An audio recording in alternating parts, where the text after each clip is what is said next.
সাবেক প্রধানমন্ত্রী শেখ হাসিনার বিরুদ্ধে আগামীকাল রোববার আনুষ্ঠানিকভাবে অভিযোগ দাখিল করা হবে বলে জানিয়েছেন আন্তর্জাতিক অপরাধ ট্রাইব্যুনালের চিফ প্রসিকিউটর তাজুল ইসলাম। তিনি বলেন, শেখ হাসিনার বিচার প্রক্রিয়া এগিয়ে নেয়ার বিষয়ে দৃঢ় প্রতিজ্ঞ।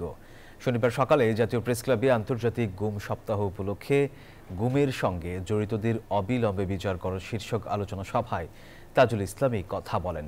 শেখ হাসিনাকে গুম ও আয়না ঘরের নিউক্লিয়াস বলে উল্লেখ করেন তাজুল ইসলাম। বিচারের ক্ষেত্রে আগামী ডিসেম্বরের মধ্যে উল্লেখযোগ্য অগ্রগতি দেখা যাবে বলে জানান তিনি।